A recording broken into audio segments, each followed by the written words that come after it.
Diperlihatkan seorang lelaki yang penuh misteri bernama Josh Angelo. Ia terlihat sedang menyusun sebuah teka-teki yang disimpan di dalam dompet berwarna merah. Terdengar suara pintu rumahnya didobrak oleh segerombolan polisi. Ia bergegas melarikan diri dengan membawa dompet merah dan polisi terus mengejarnya.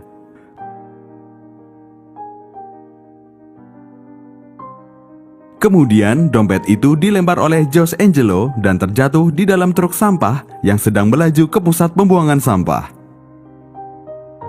Di pusat pembuangan sampah, terlihat seorang anak berumur 14 tahun sedang memunguti sampah. Ia bernama Rafael. Ketika sedang bekerja, ia mendapati sebuah dompet berwarna merah dan sontak ia sembunyikan di saku celananya. Rafael memberitahu kepada temannya yang bernama Gardo. Mereka sangat senang sekali karena di dalam dompet itu terdapat sejumlah uang yang langsung mereka bagi. Di dalam dompet itu bukan hanya uang, tetapi terdapat benda-benda misteri seperti kartu nama Josh Angelo, animal lotre, kunci, foto anak perempuan, dan kalender. Sementara di tempat lain, Josh Angelo disiksa oleh polisi bernama Frederico yang dibayar oleh Santos, seorang politikus yang berpengaruh di kotanya. Josh Angelo ditanya isi di dalam dompet itu, akan tetapi Josh Angelo hanya diam dan tidak mengatakan apapun. Akhirnya ia tewas dibunuh. Beberapa saat kemudian mereka pulang dan bertemu dengan guru lesnya yang bernama Olivia. Gardo datang dengan membawa ayam agar mereka dapat makan enak malam ini. Tak lama kemudian, polisi berdatangan dipimpin oleh Frederico untuk mencari dompet merah milik Josh Angelo di pusat pembuangan sampah.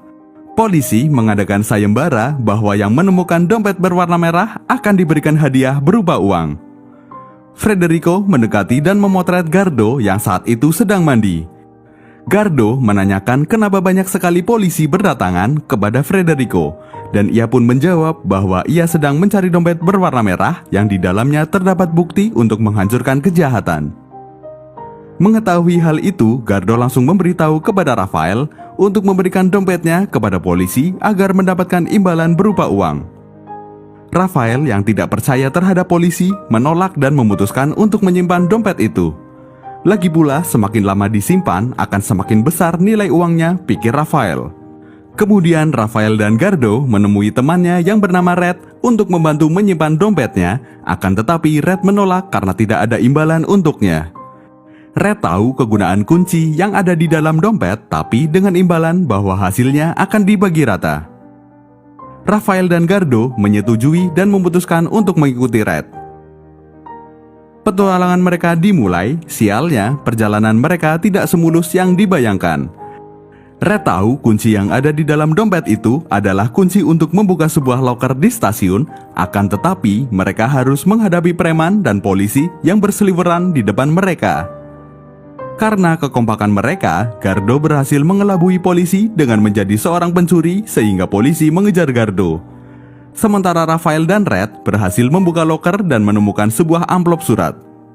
Setelah itu, mereka kabur dan bertemu kembali di dalam kereta.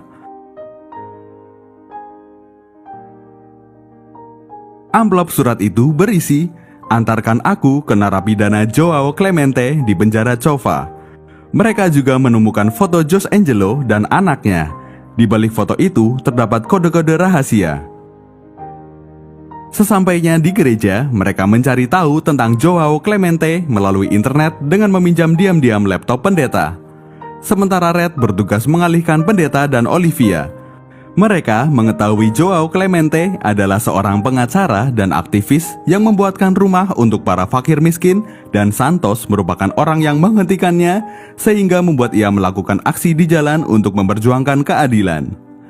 Akan tetapi, nasib buruk menimpa Joao Clemente. Ketika sedang memperjuangkan keadilan, ia malah dijebloskan ke penjara oleh Santos. Kemudian Rafael mencetaknya dan mereka kabur. Frederico mengetahui bahwa Rafael mempunyai dompet itu. Malam hari, polisi menculik dan menyiksa Rafael di dalam mobil dengan membentur-benturkan kepalanya. Rafael mengakui kepada Frederico bahwa ia menemukan dompetnya. Frederico pun langsung menanyakan apa saja yang ada di dalam dompet itu, tapi Rafael hanya diam dan menolak untuk memberikan dompetnya. Frederico menyuruh anak buahnya untuk menembak kepala Rafael dan mereka menggerutu bahwa ini pekerjaan yang sangat kotor yang seharusnya dilakukan sendiri oleh Santos. Polisi pun tidak tega untuk membunuh Rafael dan membiarkannya hidup. Semua orang merasa sangat khawatir dan mencari Rafael ke kantor polisi termasuk Gardo temannya, akan tetapi Rafael tidak ditemukan. Mereka menganggap bahwa Rafael saat itu sudah bersama Tuhan. Keesokan harinya, Rafael ditemukan dalam kondisi berdarah dan masih hidup. Dengan apa yang sudah dialaminya itu, membuat Rafael menjadi lebih antusias dalam mengungkap semua yang menjadi misteri. Surat yang ditemukan di dalam loker menjadi clue yang pertama untuk memulai perjalanan mereka. Penjara Cova dan narapidana Joao Clemente itulah petunjuk pertama yang didapatkan di dalam surat tersebut. Ketiga bocah itu membuat rencana yang harus melibatkan Olivia sehingga mereka bisa menemui Joao Clemente. Gardo meyakinkan Olivia bahwa ia harus membantunya untuk menemui kakeknya Joao Clemente yang merupakan seorang pengacara untuk membantu Rafael dalam mengadili polisi. Dan Olivia akhirnya bersedia membantu mereka. Sementara mereka menyusun rencana lain untuk mencari tahu tentang Santos. Red mengetahui Santos ia merupakan seorang politikus yang korupsi yang akan menjadi wali kota dan tinggal di pesisir pantai. Keesokan harinya, Gardo dan Olive menemui Clemente dengan menyuap penjaga tahanan. Olive tampak kesal karena ia telah dibohongi karena Gardo bukan cucu dari Joao Clemente. Gardo memberitahu maksud ia menemui Clemente yaitu untuk memberitahu isi surat yang ditulis oleh Jose Angelo. Ia mengatakan perubahan akan datang dan akan ada generasi yang meneruskan perjuangan keadilan untuk mengeluarkannya dari penjara.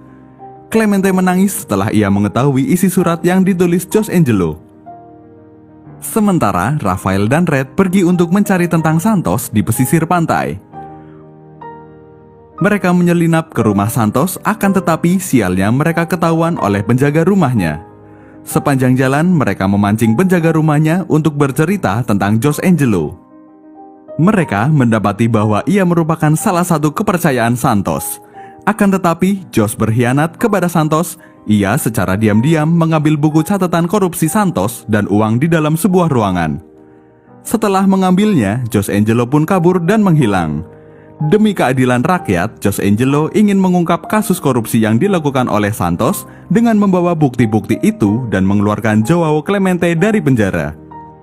Joao Clemente mengatakan bahwa untuk memecahkan kode dari Jose Angelo terdapat di halaman, bab, dan ayat Injil dan mereka harus mempunyai Injil darinya, akan tetapi semua barang miliknya ditahan oleh penjaga tahanan. Mereka harus kembali lagi keesokan harinya dan membayar dengan sejumlah uang untuk mendapatkan Injilnya. Malam harinya, Olive dibawa oleh polisi Frederico karena ia mengetahui bahwa Olive mengunjungi tahanan dengan anak kecil dan menyuap penjaga tahanan untuk bertemu dengan Clemente. Suasana semakin memanas setelah Olive di bawah tanah tempat tinggal mereka dibakar habis oleh Santos.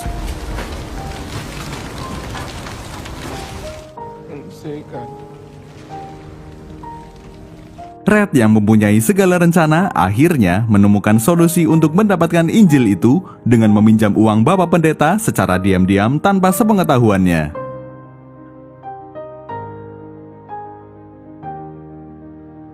Mereka bertiga mulai menjalankan aksinya demi mendapatkan Injil itu. Setelah usaha yang mereka lakukan, Injil jatuh di tangan mereka. Polisi mulai mengejar-ngejar mereka. Gardo merasa kesal kepada Rafael dan Red karena dianggap tidak becus dalam menghindari polisi.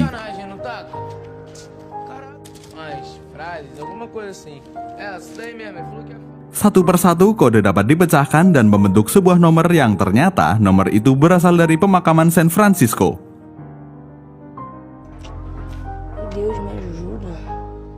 Saat kode telah selesai dipecahkan, polisi mulai berdatangan. Sialnya, Frederico mengetahui kode yang dimaksud oleh Rafael dan Red dan ia pun langsung bergegas pergi menuju pemakaman untuk bertemu tiga anak tersebut.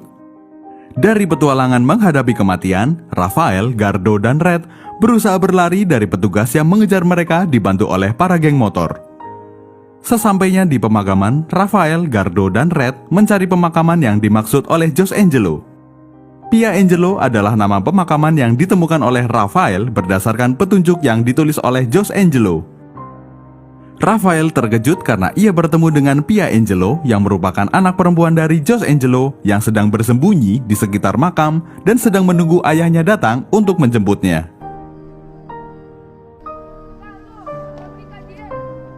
Federico menemukan Raphael dan teman-temannya itu untuk mengambil bukti.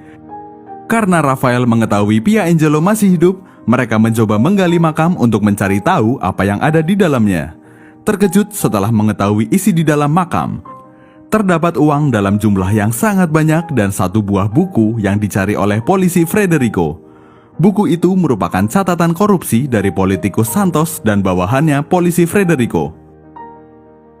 Suasana terasa menegangkan. Pia Angelo membantu ketiga temannya menghadapi Federico. Dalam petualangannya ini, keempat anak itu berhasil kabur dari Federico dan membawa uang serta buku catatan korupsi Santos. Mereka kembali ke rumah dan mengembalikan uang Bapak Pendeta yang telah dipinjam oleh Red untuk membeli Injil dan membagikan kepada seluruh rakyat di lingkungannya.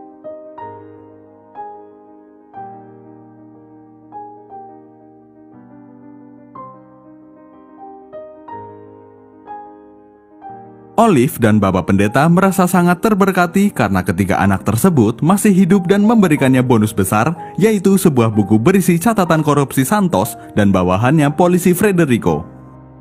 Kasus tersebut diungkap oleh Olive dengan cara diunggah melalui internet.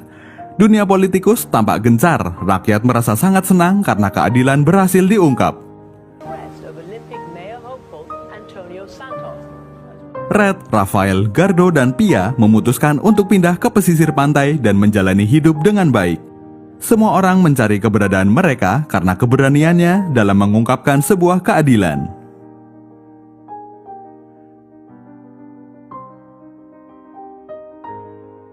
Seperti itulah kisah petualangan anak-anak pemulung yang berhasil membongkar kasus korupsi besar di negaranya.